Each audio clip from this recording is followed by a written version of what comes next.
दीदी प्रणाम। मुझे आपसे कुछ बात करनी थी।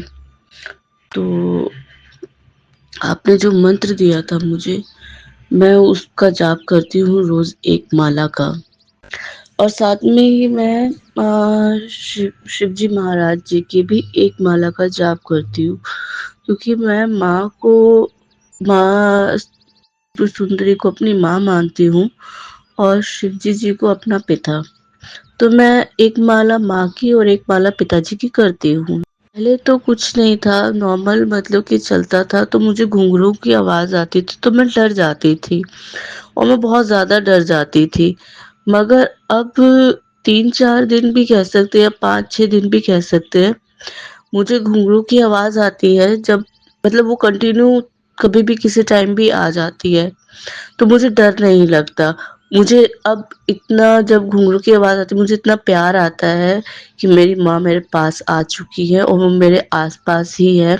मुझे ऐसी फीलिंग होती है और माला जाप करते समय भी ऐसी ही फीलिंग होती है। मैं माला जाप करते-करते ध्यान करती हूँ, तो माँ दीदी पहले कुछ भी फ़ील नहीं होता था मगर अ, 1 हफ्ता पहले मतलब कि पैरों में झनझनाहट शुरू हो गई और वाइब्रेशन होने लग गई। जब हम आलती-पालती मार के बैठते हैं तो वाइब्रेशन होती थी।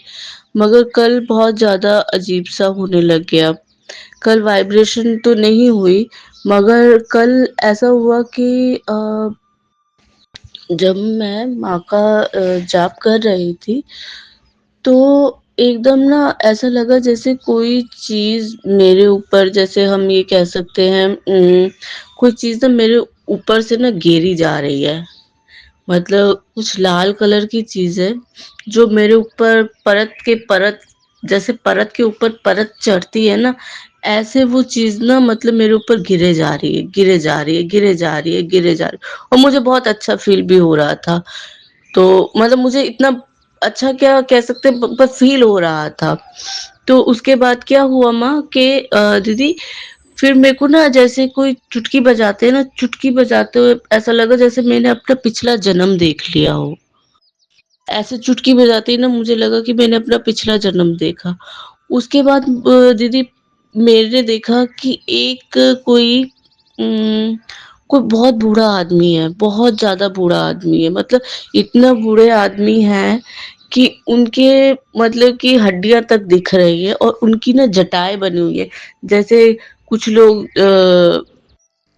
क्या कहते हैं, बाल-वाल धोते नहीं है तो उनकी जटाएँ बन जाती बहुत कड़ी वाली, लंबी वाली, वैसी दिखी। उनकी आँखें जो-सी थी ना व्हाइट कलर की, मतलब व्हाइट भी नहीं कह सकते, बहुत अच्छी आँखें थी और वो मुझे बड़े प्यार से ना मतलब देख रहे हैं। उनकी आँख मतलब सबसे ज़्यादा फ़ोकस मेरा जो-सा था उनकी आँखों पे, क्योंकि उनकी आँखें बहुत प्यारी थी और मतलब कि वो मुझे देख रहे हैं और इतनी देर में ही ऐसा लगा जैसे किसी ने पीछे ना किसी ने कोई चीज़ फेंकी हो, तो एकदम मेरा ध्यान खुल गया।